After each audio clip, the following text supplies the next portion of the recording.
नहीं, इसके अतिरिक्त अमानम कॉलेज दरभंगा को भी 15 लाख रुपए का अनुदान राशि दिया। हम इस अवसर पर डॉक्टर पाठक के प्रति अपनी आभार को व्यक्त किए बिना नहीं रह सकते।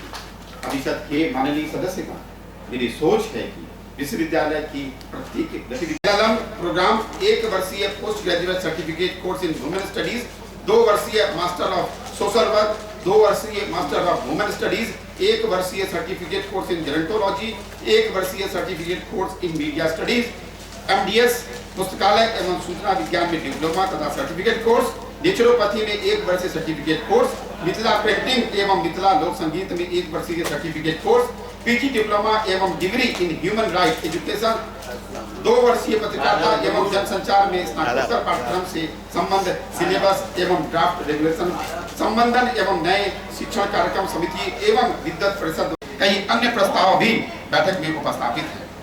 मेरा विश्वास है कि संस्थागत विकास की प्रतिबद्धता में आप सबका सहयोग मिलेगा और मैं आप सभी के द्वारा लिए गए निर्णयों को क्रियान्वयन में अपनी प्रभावी भूमिका निर्वहन कर सकूंगा। महानुभाव, भारत रत्न किए जाने का प्रस्ताव है। AICTE के नियमानुसार एवं भारत सरकार के गजट में प्रकाशित नियमावली के आलोक में बीटेक में लेटरल एंट्री स्कीम की सुविधा नामांकन में दिए जाने का भी प्रस्ताव है। हम अपनी आधी आबादी का पूरा सम्मान करते हैं। वुमेन स्टडीज में पठन पाठन की सुविधा, विद्यानुरागी महाराजा कामेश्वर सिंह के शैक्षणिक अवदानों का स्मरण करते हुए विश्वविद्यालय में महाराजा कामेश्वर सिंह मेमोरियल चेयर की स्थापना की गई। 2 वर्ष आप ही ने कहा कि पूरा कर चुके हैं, 1 वर्ष का कार्यकाल है, कुछ मामला लंबित है, क्या होगा? शुभकामना है आपके प्रति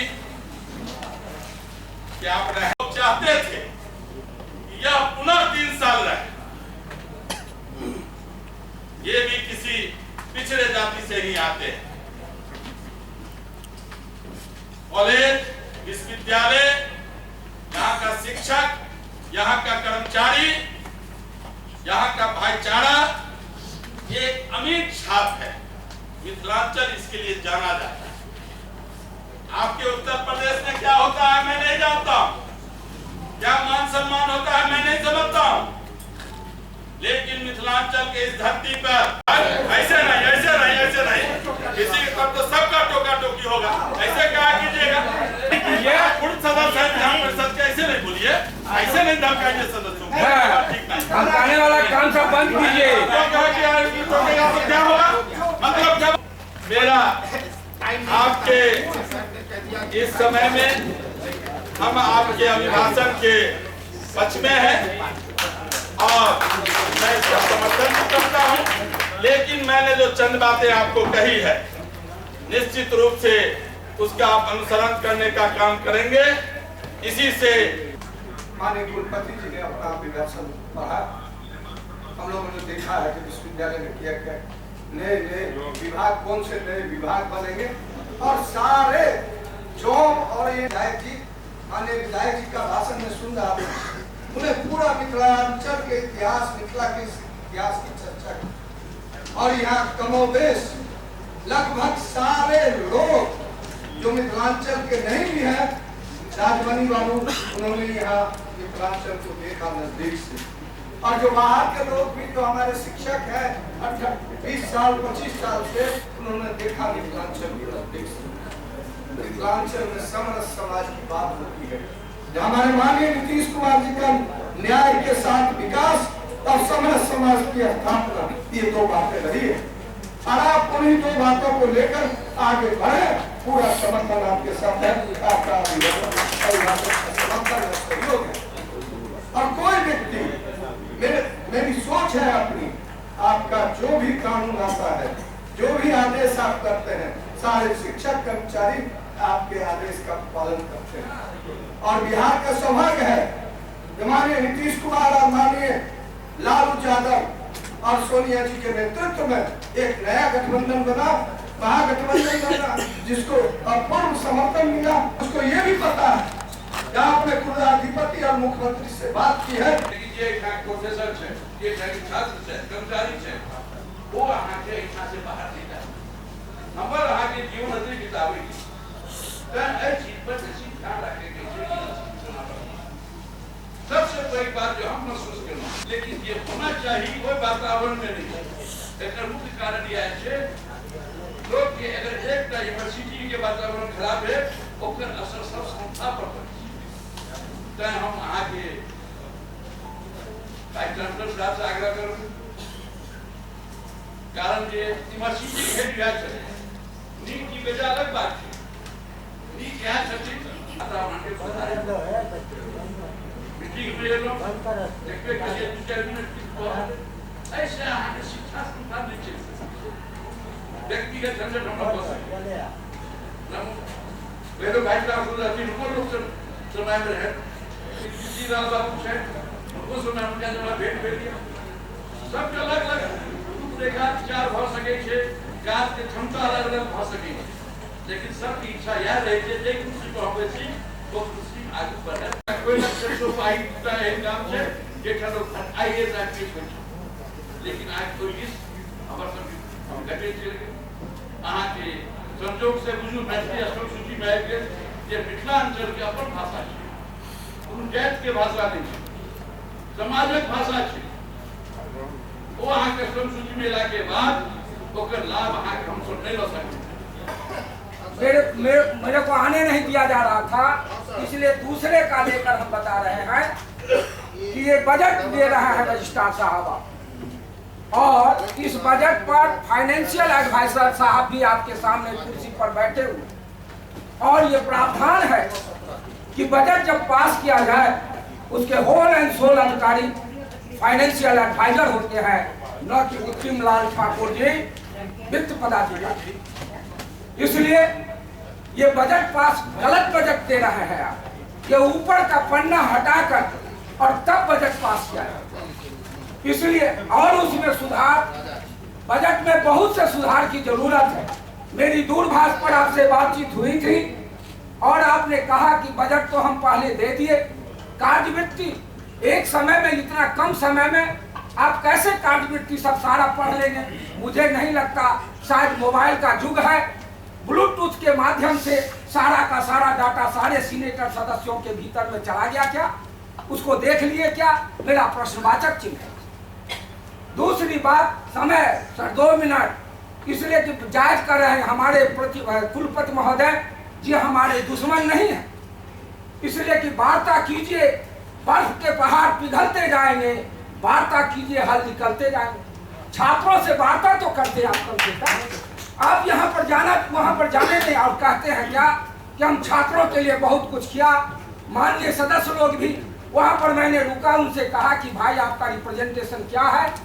वो छात्र, जब भी बातचीत होती है, कोई शिक्षक जाता है उसको मारते हैं, छात्र जाता है उसको मारते हैं, कर्मचारी जाता है उसको मारते हैं, और कहते हैं क्या कि हम विश्वविद्यालय में बहुत विकास कर रहे हैं। अरे विकास किया है, कुछ मुद्दों पर विकास किया है, लेकिन कुछ मुद्दे पर इतना दर्दनाक स्थिति कर दिया विश्वविद्यालय का कि वो कहने लायक नहीं है। ये सब लोग जानते हैं, भीतर की आत्मा जानती है, सब डरे हुए। दूसरी बात यहाँ पर मैं कहना चाहता हूँ कि बजट के पास करने में आपने रिसीव किया, एक मिनट आप बैठ के सबको काय और बुद्धि नहीं करें। नहीं काय नहीं करेंगे, अरे आप सब मुझे कोई काय नहीं,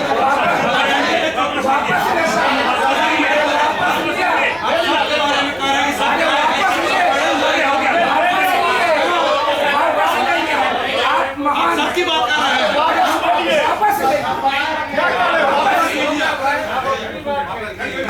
सीएम कॉलेज के प्रोफेसर अमरनाथ शर्मा जी, उनका बजट में आपने उनको ज्वाइन करवा लिया और उनको उनका बजट में प्रावधान नहीं किया। बजट में क्या किया? अमरेंद्र प्रसाद शर्मा जी, अंग्रेजी विभाग, उनका बजट में जो आपका है उसमें नाम दिया ज्वाइनिंग, आज 3 महीना से कमेटी बनाकर आप कर रहे हैं, वो आप नहीं किए। बजट पास करने के लिए चल रहा है, उसमें आपको रीडर प्रोफेसर का होना चाहिए। हमारे जीवन यादव जी बहुत अच्छा कहे हैं, उसका भी प्रावधान है बजट संशोधन करने के लिए कि अफिलिएटेड कॉलेज का भी बजट आप यहाँ पर मंगाइए, और उन टीचरों का जिसका प्रमोशन नहीं किया है, हमने अमरनाथ प्रसाद जैन कॉलेज नेहरा, इन लोगों का बजट में कहाँ पर प्रमोशन दिया? कैश के तहत में चहेते लोगों को केवल देकर और बजट पास करवा रहे हैं। ये बजट क्या है? बजट में कुछ नहीं है। और मैं अंत में आपको देता हूँ, घंटी बजा रहे हैं, यहाँ पर बराबर घंटी बजती रहती है।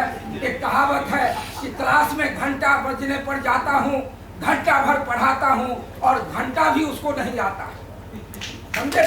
इसलिए मैं आपको ये कहना चाह रहा हूँ माननीय सदस्यों कि मेरी बातों से यदि आपको चोट लग गई हो कि मैं बुज़दिल नहीं कहा एच.के. सिंह जी, आप यदि आप वीर हैं तो हैं ही, बहुत बड़े वीर हैं। मैंने बुज़दिल नहीं किया, माननीय सदस्यों को लगा हमने कहा कि डरे हुए, और यदि आपको लगता है तो हमने वापस लिया। एच.के. सिंह जी, आपका सुझाव अच्छा, धन्यवाद। मैं इन्हीं शब्दों के साथ बजट में चंद संशोधनों के साथ महोदय हमारे मेहमान हैं, मिथिला में यूपी से आए हैं। मैं इस संबंध में एक बात स्मरण करा दूं कि ये सिर्फ मेहमान ही नहीं है, ये हमारे बहुत बड़े मेहमान हैं, क्योंकि जिस विश्वविद्यालय से ये आए हैं वो बनारस हिंदू विश्वविद्यालय, महामना मदन मोहन मालवीय जी ने जो प्रयास किया था उसमें दान स्वरूप महाराजा रामेश्वर सिंह ने सबसे पहले 5 लाख रुपया उस समय का दिया था। और आज रामेश्वर सिंह की इस धरती पर उसी विश्वविद्यालय की स्थापना के बाद एक कुलपति आए हैं, ये हमारे सबसे बड़े मेहमान।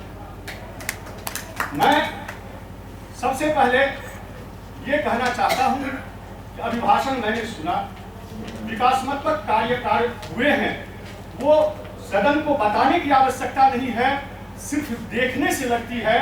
जब कैंपस के अंदर आते हैं तो देखने से लगती है कि कितने विकास हुए हैं। सब कोई देखते हैं, सब कोई देखते आए हैं।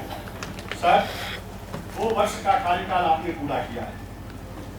मैं अभिभाषण का समर्थन करता हूं, लेकिन मुझे बजट पे आपत्ति है। माननीय प्रतिकुलपति महोदय, आपने बजट प्रस्तुत की है, ये एक कस्टमरी है कि प्रतिकुलपति महोदय ही बजट प्रस्तुत करते हैं। क्या आपने देखा कि बजट प्रस्तुत करने से पहले इसमें क्या है? मैं सदन से जानना चाहता, अध्यक्ष महोदय आपसे कहा था कि जिन निकाय बजट प्रस्तुत करने का प्रावधान सिंडिकेट में है कि वित्त समिति और सिंडिकेट से पास करा करके बजट सदन में सीनेट में पास करने हेतु पेश किया जाता है प्रतिकुलपति महोदय के द्वारा।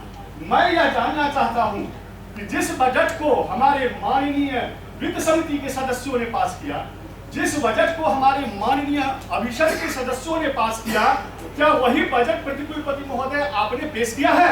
आपने उसको देखा है? मेरे पास दोनों है। अध्यक्ष महोदय, मैं आपसे सादर अनुरोध करता हूं कि आप इसको देख लीजिएगा। अभी यह वक्त नहीं है, कुल बदल बहुत सारे बदलाव हो गए हैं। और मैंने जब एफओ साहब से कहा था दोनों बजट देखने के बाद, उन्होंने कहा कि वित्त समिति का निर्णय है। मैंने वित्त समिति के सदस्य से पूछा, मैंने अभिषेक सदस्यों से पूछा, उन्होंने कहा कि हमारा निर्णय नहीं है। तो फिर सब साल मैं एक बात कहना चाहता हूं कुलपति महोदय, सब में विकास हो गया, सारी बातें विकास की चल रही है, लेकिन सीनेट की पद्धति में कोई विकास 2 साल में आपके नेतृत्व में भी नहीं आता। मैं कहता हूं सर, पिछले साल भी आपने 1 दिन पहले बजट उपलब्ध कराया, ये आप ही से हुआ कि 1 दिन पहले आपने उपलब्ध कराया। ये साधुवाद मैंने पिछले साल भी दिया था, आज भी दे रहा हूं।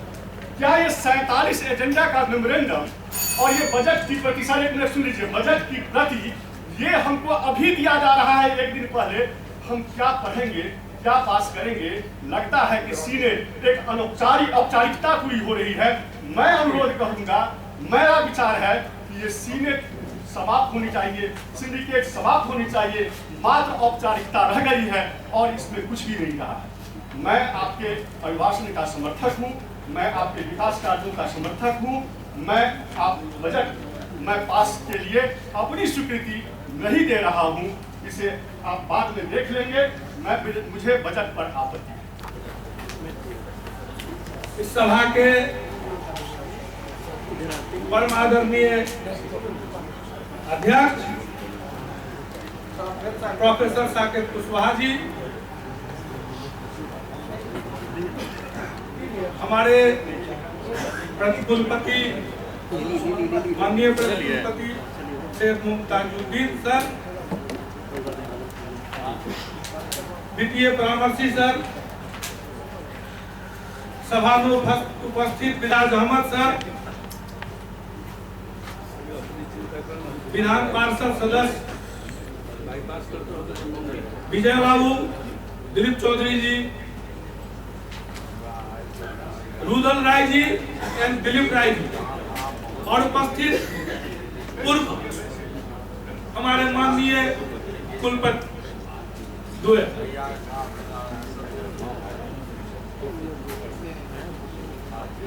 सबसे पहले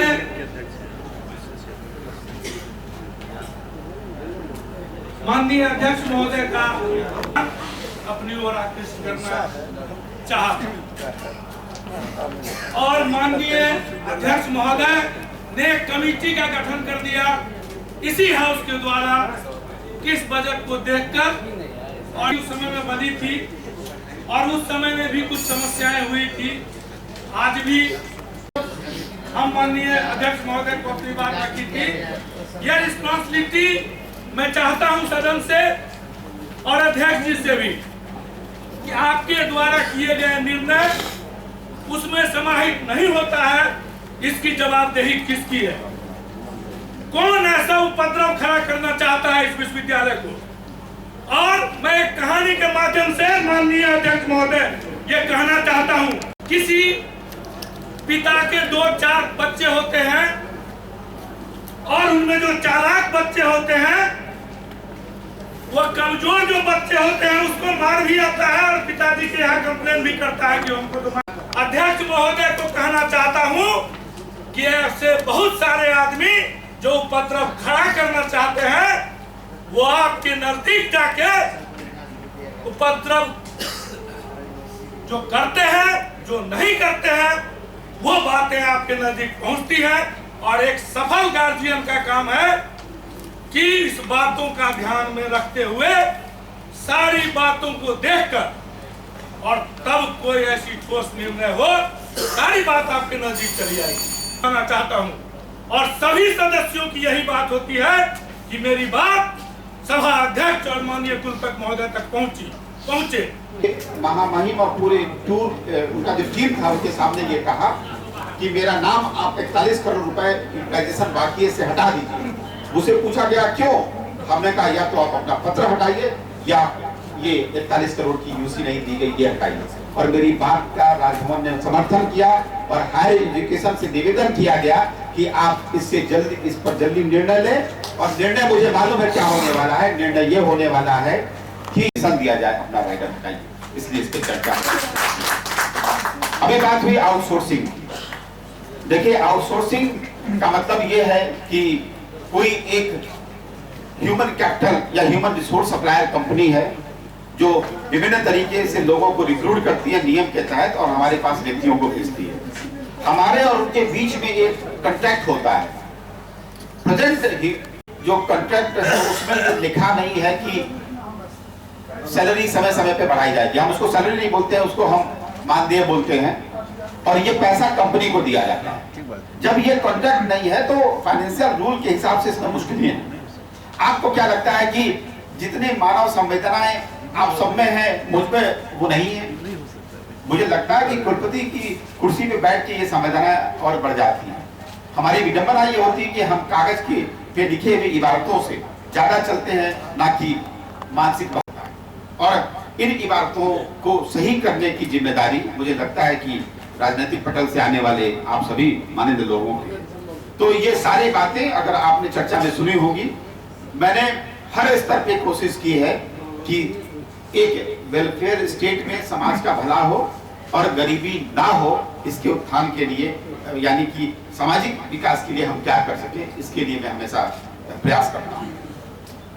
अब बात करूं कि बजट की बात हो रही है तो मैं आदरणीय दिलीप से निवेदन करूंगा, बताना चाहूंगा कि 5-6 दिन पहले हम लोगों ने बजट उस कमेटी को भेज दिया है, पत्र भी आया था। हम लोगों ने बजट में खंडित नहीं किया। पिछली बार हम लोगों ने इन भावनाओं के साथ बजट बनाया और वहां से बजट जो है कई तरीके से प्रताड़ित करके वापस भेजा गया कि आपने ये गलत कर दिया, ये गलत। आपकी बातों से बड़ा प्रसन्न हूं कि आखिर सुप्रीम कोर्ट की मुहर लगने के बाद ही निर्णय होगा। और उसी निर्णय को मान्य किया जाएगा। उसके कलम से मैं 5 फरवरी 2014 जिस दिन से मैं आया हूं, उसके बाद मैंने अपनी कलम से मैंने किसी का दरमाहा नहीं रोका। मैंने शायद एक केस में जो केमिस्ट्री के प्रोफेसर विवेकानंद, उनका कोर्ट के आलोक में दरमाहा मैंने चालू किया, ना ही एडिस ने मैंने चालू किया है और ना ही मैंने किसी का रोका। तो इसलिए आप भरोसा रखिए कि आपके कुलपति में इतनी शक्ति है, भगवान ने आप लोगों को सहयोग से मुझे इतना सामर्थ्य बनाया है कि मैं ये बात मैंने कोशिश की है। अगर ऑफिस की गलती होती है तो आप सभी जान रहे हैं कि जहां पे 10 वर्कर होने चाहिए वहां 3 वर्कर 4 वर्कर, तो वक्त तो लगता ही है। और इनकी रिक्रूटमेंट भी हमारे हाथ में नहीं है। आउटसोर्स से भी जब हम लेते हैं तो सैंक्शन पोजीशन के हिसाब से लेते हैं। आप दिलीप बाबू और सभी मान्यता लोग यहाँ बैठे हैं, हमारे विद्यार्थियों की जनसंख्या 10-15 हजार से बढ़ के 80,000 सालाना हो गई। हमारी एम्प्लॉयमेंट की कोई रेट नहीं लगी, हमारे यहाँ जॉब नहीं बढ़े, और ये सारा काम राज्य सरकार के जिम्मे पे है।